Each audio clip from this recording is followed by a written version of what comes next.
Hello students, welcome to Radix classes, and today we are gonna discuss English part of your ST number 338, and let's take the questions now.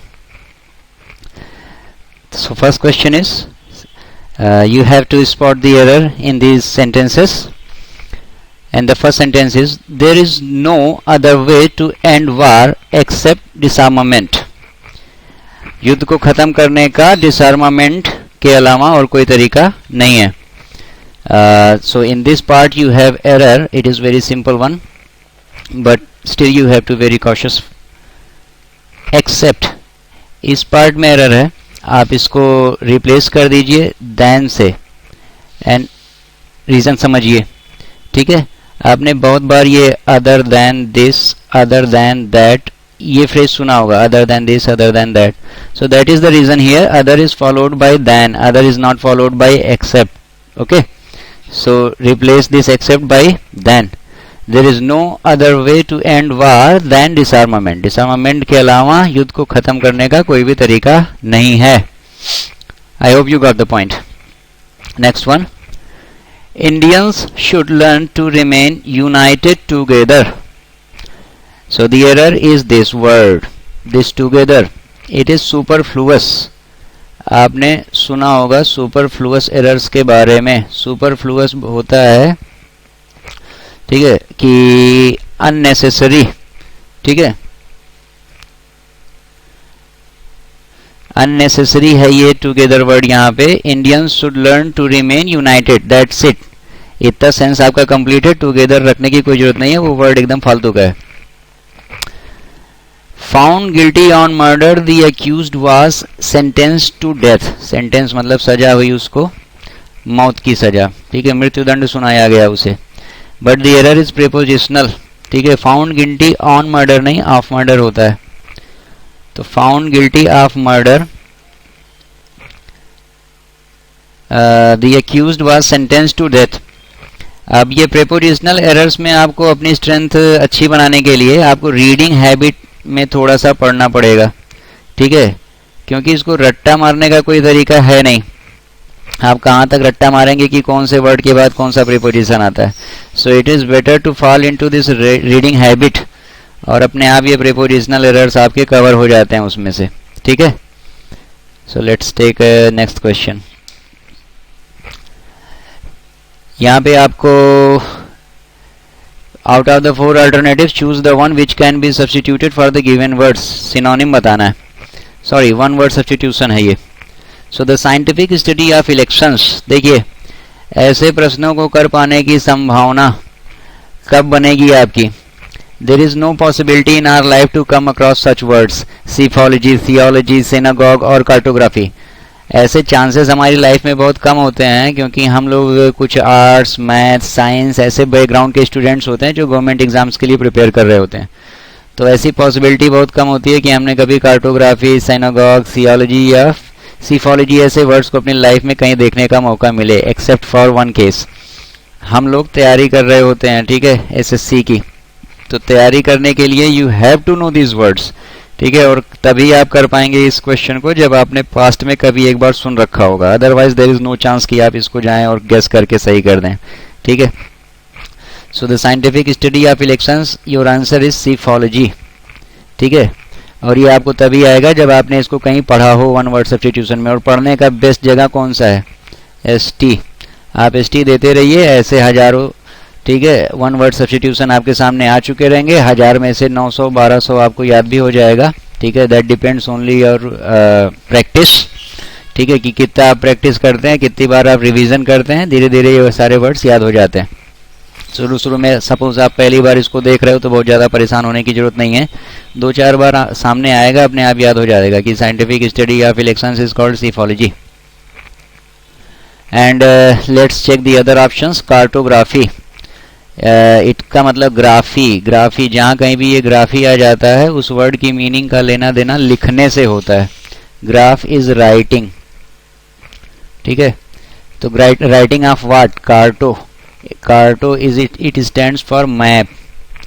तो map writing, the art of map writing is called cartography. तो इसमें आप map को लिखना, बनाना और उसकी study वगैरह करते हो, तो that the art of map writing is known as cartography. Theology, ये थियोलॉजी में आपका जो रूट है दैट इज थियो, ठीक है, and theo is the root for god. ये आपने एथीस्ट वगैरह वर्ड सुने होंगे, ठीक है, तो एथीस्ट एंड थीस्ट, तो ये आस्तिक और नास्तिक, तो वही थीस्ट वाला ये है थियो, it stands for God. And logy, logy stands for study, तो स्टडी ऑफ गॉड, कहने का मतलब जो रिलीजन एंड एंशियंट रिलीजन वगैरह, गॉड कैसे होते थे, कौन कौन से होते थे, तो इन सब की जो स्टडी में अपना टाइम दे, ठीक है, वो थियोलॉजिस्ट पर हो जाएगा और इस स्टडी को आप बोलेंगे थियोलॉजी। एंड सेनोगॉग, अगेन ऐसा ही वर्ड है कि ठीक है, the chances are very rare that you know the meaning of this word, लेकिन अगर आपने पढ़ रखा होगा तो इस तभी आप इसको जानेंगे।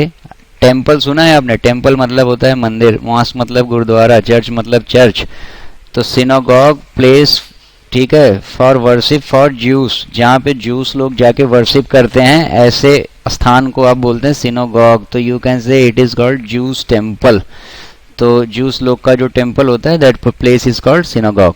सो I hope you got the all four options की क्या किसका मतलब है, ठीक है, ऐसा रिवीजन करेंगे, धीरे धीरे आपको सब याद भी हो जाएगा, बहुत ज़्यादा टेंशन लेने की जरूरत नहीं होती।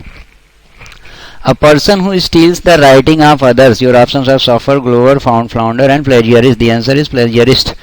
ठीक है, तो एक ऐसा बंदा जो किसी दूसरे की राइटिंग को स्टील कर लेता है और कहता है कि ये देख भाई इसको मैंने लिखा है। तो आप पोएट्री को स्टील कर सकते हैं या फिर कोई भी literary work, piece of writing आप स्टील कर लें और उसके नीचे अपना दस्तखत कर दें XYG रिटन बाय मी। तो ऐसा हरकत करना जबकि दूसरे का लिखा हुआ हो, तो ये आपका पर्सन जो ऐसा करता है प्लेजियरिस्ट कह जाता है। और इस हरकत को क्या बोलेंगे, ठीक है, प्लेजिया जी है ये, जियारिज्म, ठीक है, तो ये प्लेजियरिज्म आपका नाउन बन गया और ये प्लेजियरिस्ट आपका ये भी नाउन है, बट ये उस पर्सन के लिए इस्तेमाल होगा। Plagiarist someone who steals and the process of stealing is called plagiarism. सो दोनों वर्ड्स ऐसे आपको जानने चाहिए डेरिवेटिव से।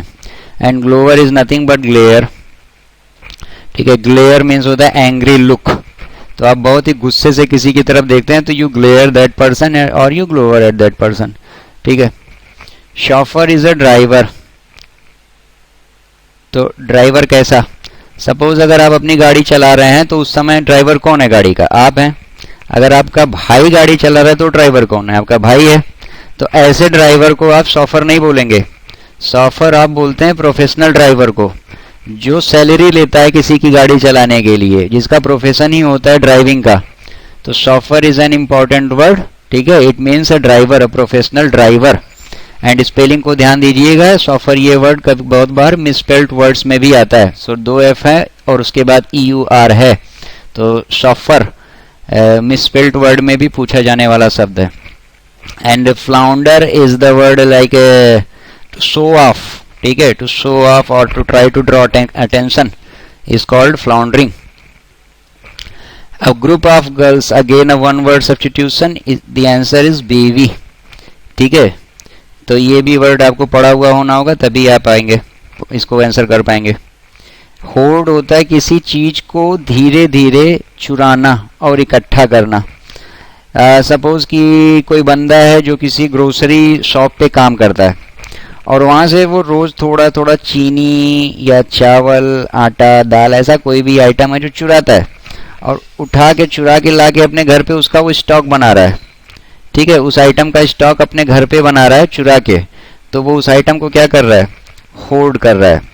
ही is hoarding dal, he is hoarding chawal, he is hoarding sugar, he is hoarding rice, whatever, जो कुछ भी सामान को धीरे धीरे ला के चुरा के इकट्ठा कर रहा है उस सामान को वो होर्ड कर रहा है। तो hoard is also an important word, you should know this. Shoal, shoal आपको एक कलेक्टिव नाउन है, ठीक है, अ ग्रुप ऑफ फिश, ठीक है, अ ग्रुप ऑफ फिश, मछलियों के झुंड को आप बोलते हैं शोल। कई सारी मछलियां आपने डिस्कवरी चैनल पे देखा होगा, मछलियां खूब सारी ऐसे तैर रही होती हैं एक साथ, हजारों, 500, 2000। So that group of fish is called shoal. And bovine, bovine is for cow like, ठीक है, गाय जैसा। कभी कभी कोई बंदा बहुत सीधा होता है तो आप उसको बोलते हैं एकदम गऊ है बेचारा, तो यस ही हैज बोआइन कैरेक्टरिस्टिक्स। तो bovine is relating or pertaining to cattle या काऊ से रिलेटेड जो भी कैरेक्टरिस्टिक्स होती हैं वो आपकी बोवाइन कैरेक्टरिस्टिक्स होती हैं। ये आपका एडजेक्टिव है। नेक्स्ट, फिर ये आपका पैसेज आ गया। तो पैसेज को इसको तो फिलहाल हम लोग जल्दी जल्दी कर लेते हैं, बट आने वाले लेक्चर्स में आपको मैं बताऊंगा डिटेल में कि पैसेज को क्रैक करने का आपका तरीका या अप्रोच क्या होनी चाहिए। What should be your approach to crack passages. ठीक है, इससे आप बहुत ही कम टाइम में आप टाइम सेव करेंगे। ठीक है, और एक्यूरेसी का चांस जो है थोड़ा सा बढ़ जाता है। ठीक है, आप ज़्यादा एक्यूरेट होंगे, कम टाइम में करेंगे। So we will discuss that approach in the coming classes. ठीक है, कभी क्लास में उसको डिस्कस करेंगे। और आज जो ये पैसेज हम लोग करेंगे तो उसी अप्रोच का एक सैंपल मैं दिखाता हूँ। ठीक है, चलिए इसी पैसेज से शुरू करते हैं कि व्हाट इज दैट अप्रोच। तो पैसेजेस को क्रैक करने के लिए स्टूडेंट्स की तरफ से ये क्वेश्चन अक्सर आता है कि सर पहले पैसेज को पूरा पढ़ लेना अच्छा रहेगा या फिर पहले क्वेश्चंस पे जाया जाए। ठीक है, क्वेश्चन भी बहुत वाजिब है। ठीक है, और इसका कोई हार्ड एंड फास्ट रूल नहीं है कि आप कैसा करें। It depends on your style, person to person vary करती है आपकी स्टाइल। तो मैं सजेस्ट कर देता हूँ हर स्ट्रेंथ के लोगों के लिए। देखिए, अगर आपकी रीडिंग स्पीड बहुत ही फ्लॉलेस है, हाँ, और स्पीडी रीडिंग आप कर लेते हैं तो ठीक है, यू कैन गो। ठीक है, with this passage once. 1 minute के अंदर आप अगर ये पैसेज पूरा पढ़ सकते हैं तो आपको पैसेज पहले पढ़ना चाहिए। 1 मिनट के अंदर आप पढ़ भी लेते हैं और आपका कॉम्प्रिहेंशन भी अच्छा खासा है, अगर ठीक ठाक है तो ठीक है, आपने पैसेज पढ़ लिया, there is nothing wrong in it. Otherwise अगर आप 4 to 5 मिनट्स लेते हो ये पैसेज ही पढ़ने में और उसके बाद आपका लगभग 30 सेकेंड 20 सेकेंड हर क्वेश्चन पे जाना है, तो ओवरऑल पैसेज में आपका टाइम जो चला जाएगा वो 7 से 8 मिनट चला जाएगा और क्वेश्चन आप करोगे सिर्फ 5 मुश्किल से। तो ये अच्छी बात नहीं है। तो ऐसे स्टूडेंट्स के लिए क्या है कि they should not read the passage first, they should read the questions first. 82, 83, 84, 85 सारे क्वेश्चन पहले पढ़ लें और उसके बाद जाके पैसेज देखें। लेकिन इन दोनों तरीकों के अलावा कि क्वेश्चन पहले पढ़ेंगे और फिर पैसेज पढ़ेंगे और पैसेज पहले पढ़ेंगे फिर क्वेश्चन पढ़ेंगे, इन दोनों तरीके के अलावा हम एक तीसरा अप्रोच डिस्कस करेंगे और वो है कि हम लोग पैसेज पढ़ेंगे ही नहीं। ठीक है, we will only go through the questions only. Passage पढ़ने की कोई जरूरत ही नहीं है। और देखते हैं कि एक्यूरेसी क्या। देखिए, अब ऐसे तरीके में क्या होता है, थोड़ा सा रिस्क होता है क्योंकि हम लोग पैसेज पढ़ेंगे ही नहीं तो जरूरी नहीं है कि 100% आप कर ले जाएं। लेकिन पैसेज पढ़ के और 8 से 9 मिनट खर्च करके जो आप गेन करते हो, मतलब आउट ऑफ 5 आपका सही तो 3 ही होता है या मैक्सिमम 4 होता है। कभी कभार किस्मत अच्छी है तो 5 भी सही हो जाता है और ये होता है कभी 8 से 9 मिनट खर्च करने के बाद। तो अगर ये चीज़ आपका 2 से 3 मिनट में होने लगे, ठीक है, कि समटाइम्स 3, समटाइम्स 4 एंड समटाइम्स 5, तो there is nothing wrong in it. और थोड़ी सी अगर प्रैक्टिस आपकी हो गई थोड़े टाइम बाद तो यू विल सी कि 5 आउट ऑफ 5 सही होंगे। ठीक है, just in 2-3 minutes and you don't need to read the passages at all. तो first question is a suitable title for the passage would be the function of the army, laws and the people's rights, the fear of the law and citizen security, the functions of the police। अभी जब passage पढ़ा ही नहीं है तो we cannot say कि कौन से बारे में पैसेज है और ये आपका क्या होना चाहिए suitable title। तो we should skip such kind of questions। अभी बाद में इसके पास लौट के आएंगे। Which of the following is not implied in the passage? Passage में इनमें से कौन सा नहीं लिखा हुआ है? तो देखिए, ऐसे स्टेटमेंट्स को पहले पढ़ते हैं फिर आइडिया लगाएंगे। Laws protect those who respect it। क्या ये सही बात है या नहीं? हाँ, ये सही बात है। तो पॉसिबिलिटी है कि ये पैसेज में होंगी बातें। ठीक है, laws ensure people's religious and social rights absolutely and unconditionally। ठीक है, doubtful condition we cannot say। ठीक है, why? Because of absolutely and unconditionally, इन दोनों वर्ड्स की वजह से वी कांट से कि ये पॉजिटिव स्टेटमेंट है, पैसेज में होगा। नहीं, पता नहीं, हो भी सकता है, नहीं भी हो सकता है। A criminal is deterred from committing crimes only for fear of the law. Only, तो जैसे ये एब्सोल्युटली आया था यहाँ पे ओनली आ गया, तो ये absolutely, only, these are hard statements और हार्ड स्टेटमेंट्स को अवॉइड करना चाहिए। ठीक है, पॉसिबिलिटी बहुत कम होती है इनके सही होने की। The forces of law help to transform in responsible citizens into responsible one. Yes, absolutely correct. तो ए और डी तो आउट ऑफ क्वेश्चन है. 100% ये दोनों बातें पैसेज में होंगी. ठीक है, जो आपको रिकंसीडर करना है वो B and C. A criminal is deterred from committing crimes only for fear of the law and laws ensure people religion. ठीक है, तो both are doubtful but I will go with the B. ठीक है, आपको C को avoid करना चाहिए because C की पॉसिबिलिटी है पैसेज में होने की, क्योंकि लॉ की बात कर रहा है ये एब्सोल्युटली एंड अनकंडीशनली की बात. देखिए, इमरजेंसी सिचुएशन में लॉ ऐसा कोई गारंटी नहीं देता है कि आपके सोशल राइट्स और रिलीजियस राइट को हम डिफेंड या प्रोटेक्ट करेंगे. तो it is not an absolute situation. तो देयर इज पॉसिबिलिटी कि ये बात पैसेज में लिखी नहीं होगी, और वही क्वेश्चन पूछ रहा है कि कौन सी बात पैसेज में नहीं लिखी हुई है. The answer is B. 84. According to the writer which one of the following is not the responsibility of police. Police की रिस्पॉन्सिबिलिटी कौन सी नहीं है, चलो पढ़ के देखते हैं. To protect the privileges of all citizens. 100% ये पुलिस की रिस्पॉन्सिबिलिटी होती है. To check violent activities of citizens, ये भी पुलिस की रिस्पॉन्सिबिलिटी होती है. To ensure peace among citizens by safe guarding individual rights, ये भी पुलिस की रिस्पॉन्सिबिलिटी होती है. To maintain peace during extraordinary circumstances, no this is not the responsibility of police. Why? Because extraordinary circumstances की बात कर रहा है, आपात परिस्थितियों की बात कर रहा है, और आपात परिस्थितियों में पुलिस के हाथ से पावर छीन के पैरामिलिट्री फोर्स या फिर मिलिट्री आर्मी के हाथ में दे दी जाती है. ठीक है, तो ये पुलिस की रिस्पॉन्सिबिलिटी नहीं है, यही आपका आंसर है. According to the writer which one of the following is not the responsibility of police. Answer is D. Next question देखते हैं.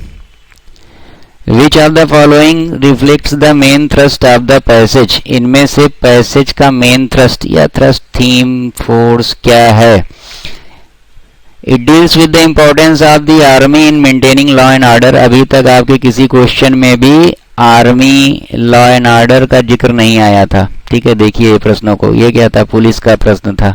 ये क्या था, not implied in the passage था, और उसमें भी क्या आया था, ये आंसर था. Suitable title for the passage, ये तो हम लोग अभी आएंगे इस पे.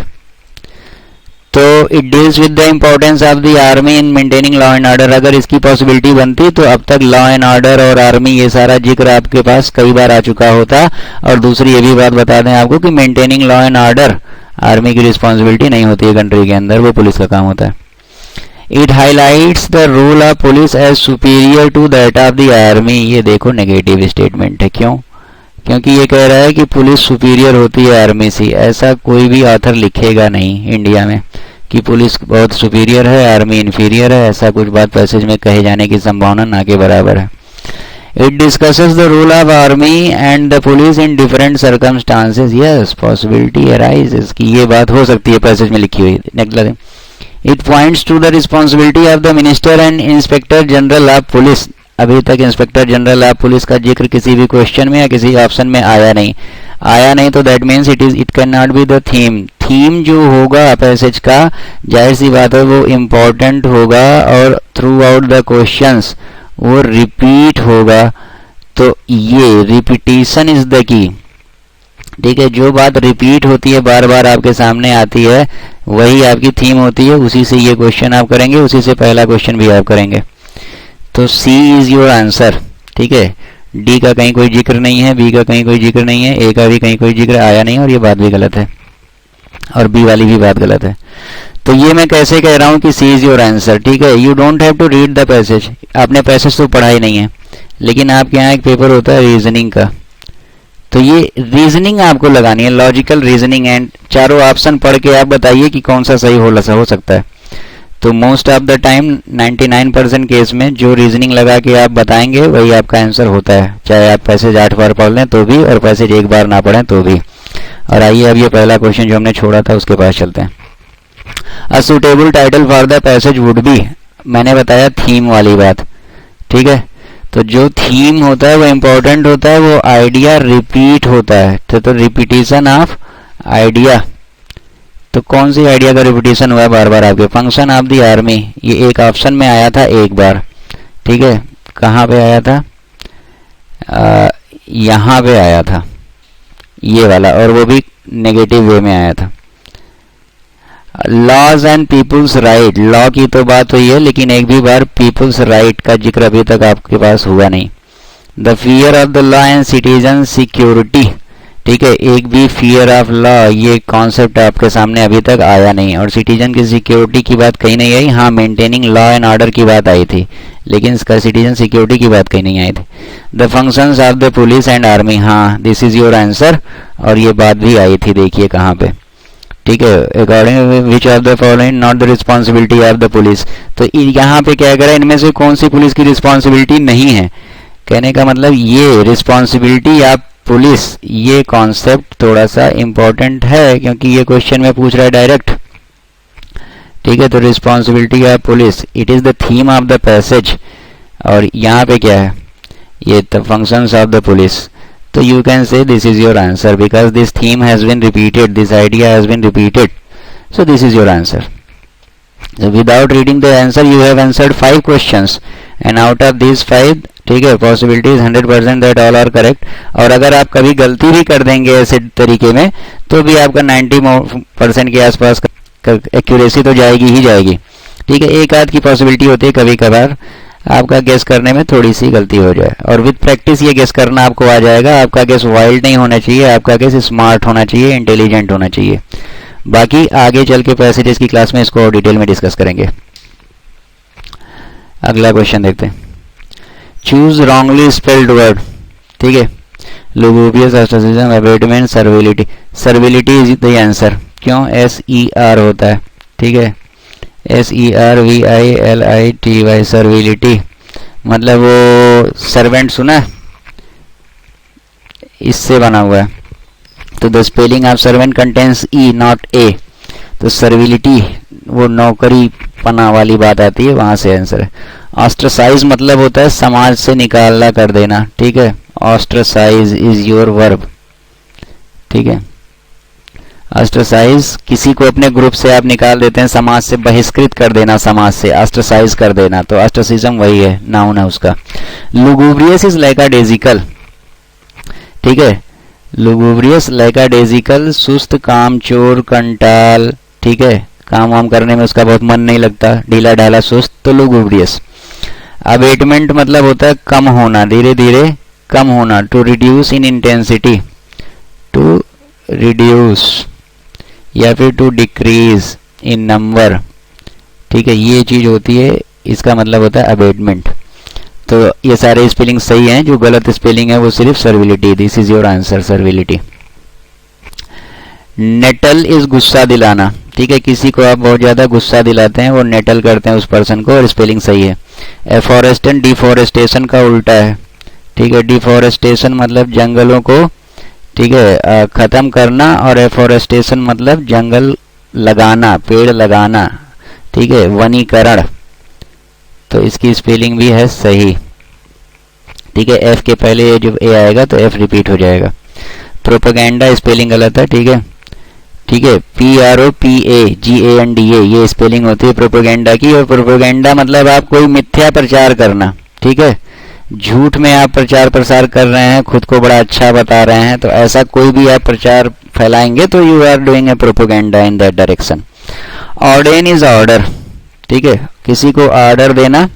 देखिए ऑर्डर में भी रूट है आपका ORD, और ऑर्डेन में भी आपका रूट है ORD, तो ORD ऑर्डेन ऑर्डर याद रखना आसान है, ठीक है। स्पेलिंग सही है, तो दो मिस स्पेल्ड, ठीक है, वर्ड इज प्रोपेगेंडा, तो B is your answer. And यहाँ पे क्या आंसर था, D, सर्विलिटी। क्या करना है, फ्रेज या इस बोल्ड पार्ट को रिप्लेस करना है, इंप्रूव करना है, sentence improvement. The teacher asked me what is the matter, ये गलत लिखा हुआ है, ठीक है, इसलिए लिखा हुआ है गलत क्योंकि इंटरोगेटिव स्ट्रक्चर है। आप जब किसी से प्रश्न करते हैं तो आप पूछते हैं व्हाट इज द मैटर, आपने ये क्वेश्चन किया किसी से, क्या मामला है भाई, क्या मसला है। लेकिन यहाँ पे क्या है, ये नरेशन जब पढ़ेंगे आप तो उसमें बताया जाएगा डायरेक्ट और इनडायरेक्ट, ये इनडायरेक्ट वे में लिखा है, ठीक है, और ये इंटरोगेटिव नेचर खत्म हो जाता है इसका। तो the teacher asked me what is the matter के बजाय द टीचर, और दूसरी बात ये नोटिस करिए, आस्क्ड है, पास्ट में और इज़ है प्रेजेंट में, तो ये पहली बात तो आ जाएगा, ठीक है। और देखिए दूसरा क्या है, the what was the matter, ये गलत है। वाट द मैटर इज़, ये तो 100% गलत है इज़ की वजह से। वाट द मैटर वाज, ये सही है। देखिए the teacher asked me what the matter was, ठीक है, ये क्योंकि क्वेश्चन नहीं है और इसके बाद फुल स्टॉप लग जाएगा, इंटरोगेटिव मार्क नहीं लगेगा इसमें, क्योंकि ये क्वेश्चन है ही नहीं। आप बता रहे हैं कि टीचर ने मुझसे पूछा कि क्या मामला था। तो ऐसे केसेस में इंटरोगेटिव वर्ड जो होता है, क्वेश्चन वर्ड, उसके बाद हेल्पिंग वर्ब नहीं आती बल्कि सब्जेक्ट आता है और उसके बाद फिर हेल्पिंग वर्ब आती है। तो this is the answer. Hardly he had, तुरंत इसको, जब हार्डली, ये सब बहुत इंपॉर्टेंट वर्ड्स हैं, ठीक है, कई बार आते हैं। जैसे हार्डली वगैरह आप देखें, हार्डली, स्कार्सली, ठीक है, इनके बाद, ठीक है, इन्वर्जन होता है ज़रूर। और इन्वर्जन क्या होता है, आपने पढ़ा होगा ही सैड, ठीक है, तो ये सही है, उसने कहा। लेकिन फिर आपने ये भी पढ़ा होगा सैड ही, ये भी सही होता है, उसने कहा। तो पहले सब्जेक्ट फिर वर्ब आना, तो ये आपका नेचुरल सीक्वेंस होता है। लेकिन पहले वर्ब और उसके बाद सब्जेक्ट आना, इसको बोलते हैं इन्वर्जन, ठीक है। तो ये इन्वर्जन की घटना हमेशा होती है किसके साथ, हार्डली और स्कार्सली के साथ। तो यहाँ हार्डली आया है और उसके बाद ही आया है और फिर आया है हैड, तो ये होगा नहीं, इन्वर्जन होगा, हार्डली हैड ही। सो ये A is your answer. Hardly had he entered the station when the train whistled. और हाँ, एक बात यहाँ और यहाँ ध्यान दीजिए, बहुत बार एरर इसमें आता है, यहाँ व्हेन की जगह लिखता है देन, विच इज़ इनकरेक्ट। तो याद दीजिए कि hardly is always followed by when, it is never followed by then, ठीक है। तो कभी कभार एरर यहाँ भी देता है, तो उस पर भी ध्यान दीजिएगा। और दूसरा एरर यही देता है, हार्डली ही हैड कुछ नहीं होता है, हार्डली हैड ही होना चाहिए। I am afraid you two are at cross purpose, ठीक है। एट क्रॉस पर्पज का मतलब होता है, ठीक है, रास्ते अलग अलग होना, भेद होना या मतभेद होना, अलग अलग रास्ते होना। To be at cross purposes, ठीक है, this is the answer, to be at cross purpose. देखिए ऐसे फ्रेजेस को आप कभी नहीं कर पाएंगे जब तक आप उसको पहले कभी पढ़े ना हो, ठीक है। इसका पढ़ा हुआ बहुत ज़रूरी होता है। आपको ये जानना पड़ेगा कि जो फ्रेज होता है वो होता है at cross purposes, not at cross purpose. और क्या है ऑप्शन, इन एंड इन तो होता ही नहीं है, ठीक है। और यहाँ एट तो लगा है लेकिन बाद में ए भी लगा है, तो इसकी वजह से गलत है, वो पर्पज भी नहीं होता। तो so your answer is A part, at cross purposes. और इसका मतलब होता है रास्ते जुदा होना, अलग अलग लक्ष्य होना। Choose the word which is nearly same in meaning to the given word. Puerile is childish, ठीक है, एंड childish एक नेगेटिव वर्ड है, ठीक है। जैसे अगर किसी बच्चे को किसी आदमी की स्माइल आपको बड़ी पसंद है और आप कहते हैं बिल्कुल बच्चे की स्माइल है इसकी, बच्चे जैसी, तो यू कैन नॉट से कि he has a childish smile, ठीक है, ऐसा मत बोलिएगा कभी, ये गलत हो जाएगा, क्योंकि childish is a negative adjective. बंद करो ये बचकानी हरकत यार, तो स्टॉप दिस चाइल्डिश एटीट्यूड, ऐसा करके आप बोलेंगे। और यहाँ पे आप बोलेंगे चाइल्ड लाइक, ठीक है, चाइल्ड लाइक पॉजिटिव एडजेक्टिव है, तो आप पॉजिटिव सेंस में चाइल्ड लाइक बोलिए, नेगेटिव सेंस में चाइल्डिश बोलिए। और इसी चाइल्डिश का सिनोनिम होता है प्यूराइल। एरोगेंट घमंडी होता है, ऑब्लिवियस मतलब होता है अनजान टाइप का, ठीक है, बेसुध या अनजान, बेसुध, क्या हो रहा है आजू बाजू कुछ पता है नहीं, तो बेख्याली में जीने वाला बंदा ऑब्लियस होता है। Rapturous is very happy and excited, बहुत ज़्यादा खुश, very happy and excited is rapturous. Magnanimity is a very beautiful word, ठीक है। इस वर्ड को अगर याद रखेंगे तो अच्छी बात होगी। इसमें दो रूट्स हैं, मैग्नम, मैग्नम होता है फॉर बिग या इम्पॉर्टेंट, ठीक है, बिग या इम्पॉर्टेंट इस सेंस में आता है। और आगे वाला रूट क्या है, एनिमस, ठीक है, तो एनिमस आपका इस्तेमाल होता है माइंड के लिए, ठीक है, कई वर्ड्स में आपको ये भी मिलेगा, एनिमिटी, एनिमोसिटी, ऐसे करके इससे कई सारे वर्ड्स बनते हैं। तो एनिमिटी देखिए ये जो है अपने आप में ये भी आपका एक वर्ड भी है, ठीक है, एनिमिटी। तो मैग्नानिमिटी का मतलब होता है बड़े मन वाला, ठीक है, बिग, मैग्नम, एनिमस, माइंड, तो बड़े मन वाला, बड़े दिल वाला। और यहाँ पे आंसर कौन सा है आपको, जेनरॉसिटी, ठीक है, जेनरस जो बंदा होता है वो भी मैग्नानिमस होता है। तो magnanimous is generous and generosity is noun, magnanimity is noun, both are synonym. Enthusiasm आपका उत्साह होता है। एनार्की आपका होता है लैक ऑफ रूल, ठीक है, lack of rule. Archy, this is important root, archy जहां भी आएगा, तो जैसे मोनार्की आपने सुना होगा, तो मोनार्की हो गया, तो आपका mono is single person and archy is rule, तो rule of a single person is known as monarchy and anarchy, an, ठीक है, अपोजिट रूट है, ठीक है, एंटोनिम में यही मिलता है आपको। और आर्की तो नो रूल, ठीक है, a state of no rule, Hindi में आप बोलते हैं अराजकता, ठीक है। अभी केजरीवाल का जब कुछ दिन पहले एपिसोड चल रहा था दिल्ली में, तो कुछ लोग कहते थे कि केजरीवाल गवर्नमेंट, ठीक है, is an anarchy, there is no rule, no law and order, तो अराजकता फैला के रख दिया है, एनार्की फैला दिया है एकदम। कैलेमिटी होता है त्रासदी, ठीक है, ये भी सुंदर वर्ड है, आपको जानना चाहिए। कैलेमिटी इज त्रासदी, एन ऑर्डील, ठीक है, अ डिफिकल्ट सिचुएशन, मुसीबत, तबाही। So your answer is generosity, सी।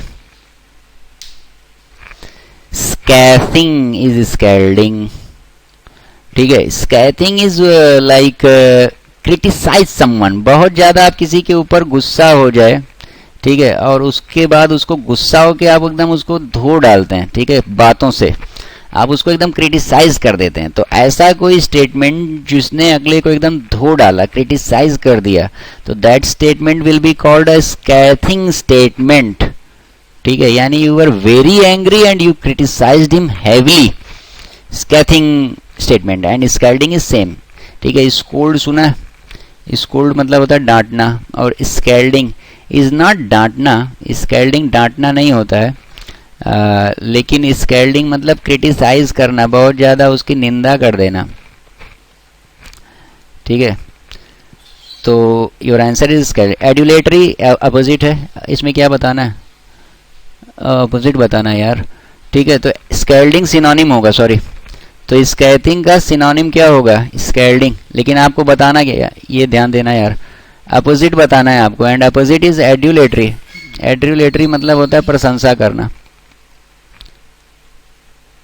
ठीक है, किसी की प्रशंसा करना, तारीफ करना, तो आप एड्यूलेटरी रिमार्क कहलाएगा। और स्कैथिंग रिमार्क मतलब आपने उसको डांट के रख दिया, निंदा करके रख दिया। एड्यूलेटरी रिमार्क मतलब आपने उसकी प्रशंसा की। एंड एक्रिड, एक्रिड होता है तीक्ष्ण या तीखा, ये भी आपका तीक्ष्ण, ये भी आपका स्कैथिंग जैसा ही सेंस है। एंड फ्लैटरिंग इज चापलूसी भरा स्टेटमेंट, ठीक है, आप कभी कभी किसी की बहुत तारीफ करते हैं, तो at that time you are flattering him, ठीक है, you are flattering that person, आप उसकी तारीफ कर रहे हैं, चापलूसी कर रहे हैं, तो फ्लैटरिंग इज चापलूसी।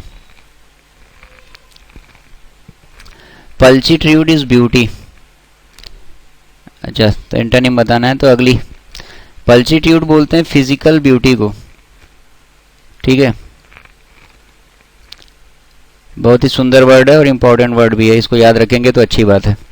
तो फिजिकल ब्यूटी बोलते हैं, not only beauty, inner beauty के लिए आप पल्चिट्यूड का इस्तेमाल कभी नहीं कर सकते हैं, सिर्फ और सिर्फ फिजिकल ब्यूटी के लिए आप इस वर्ड का इस्तेमाल कर सकते हैं। बॉडीली ब्यूटी, ठीक है, शारीरिक सुंदरता को आप बोलते हैं पल्चिट्यूड, इसका अपोजिट होगा अगलीनेस। चार्मिंग सिनोनिम है। अभी एक वर्ड आया था थोड़ी देर पहले, इधर देखिए, ऑर्डील, ठीक है,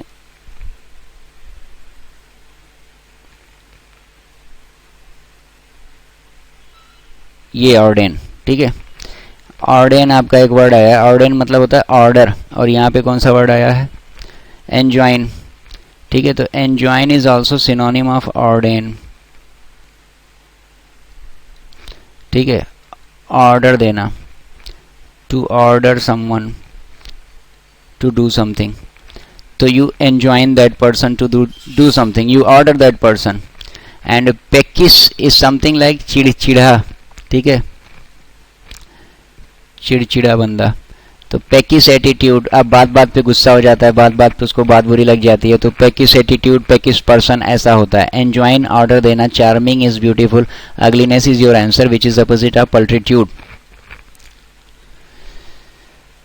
choose the alternative that best expresses the meaning of the expression jaywalk. This is your answer. Crossing the street unlawfully और without using the crosswalk, आप इलीगल तरीके से, ठीक है, इलीगल तरीके से यू क्रॉस द रोड, तो ऐसे तरीके को आप बोलते हैं जे वॉक. अक्सर आप देखिए सिग्नल तोड़ के लोग रोड पार करते हैं, ठीक है, तो ये आपका जे वॉकिंग हो जाएगा. Milk and water is again very weak, ठीक है, बहुत ही कमजोर. जैसे आप बोलते हैं कि it is a milk and water government, ठीक है, ये मिल्क एंड वाटर गवर्नमेंट है यार, मतलब बहुत ही कमजोर सरकार है, ठीक है, इस सरकार में कोई दम नहीं है. आपने कोई milk and water attitude, weak attitude, तो whatever is milk and water that thing is weak. Hard and fast, certain, why, अब अक्सर आपने सुना, अभी मैंने 2-4 बार बोला है आज ही, ठीक है, there is no hard and fast rule for this, there is no hard and fast rule for this. That means there is no certain rule for this, there is no fixed rule for this, ठीक है, तो hard and fast is fixed, ठीक है. ready में is no, it is not your answer. speedily बहुत तेज, it is also not your answer. to be ready तैयार रहना, ये भी. hard and fast is certain. if a speech is full of pompous, pompous मतलब होता है भड़कीला, चटकीला, तारीफ से भरा हुआ, ठीक है, it is grandiloquent. लोक्वा ये आपका रूट आता है टू स्पीक के लिए, ठीक है, और ग्रैंड मतलब भव्य, तो जब आप भव्यता से भरी हुई स्पीच दें, खूब उसमें तारीफ वाले शब्द भरे हुए हैं आपके, तो दैट स्पीच इज ग्रैंडिलोक्वेंट, और ऐसी स्पीच को आप pompous, full of pompous word बोलेंगे, ठीक है, तो this is your answer. Verbose is full of words and grandiose is very भव्य. ग्रैंड देखो यहाँ भी आया, यहाँ भी आया, ग्रैंड इज भव्य. And bombastic, bombastic is also something like pompous, ठीक है, चटकीला, भड़कीला, but your accurate answer is D because it is more close. We must not show partiality, ठीक है, ठीक है,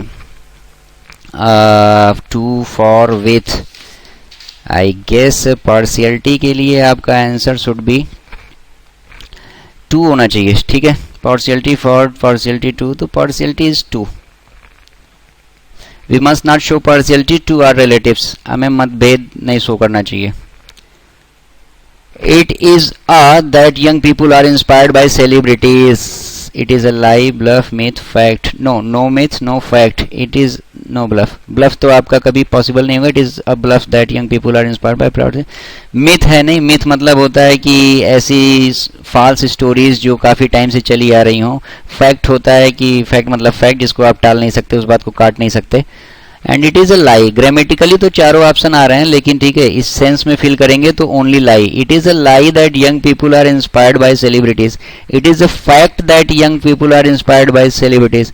it is a myth that young people are inspired by celebrities. तो grammatically you can see कि myth भी सही लग रहा है, फैक्ट भी सही लग रहा है, ब्लफ नहीं सही लग रहा है. लाई, इट इज़ अ लाई सही है, but your answer should be lie, ठीक है, क्योंकि ये बात वास्तव में सही है नहीं कि young people are inspired by celebrities. There are many people out there who are not inspired by celebrities. They are inspired by cricketers or they are inspired by scientists. ठीक है, इनके रोल मॉडल्स अलग होते हैं जो नहीं कि celebrity ही हों. तो इसलिए your answer should be A, lie. Thank you very much. See you next week.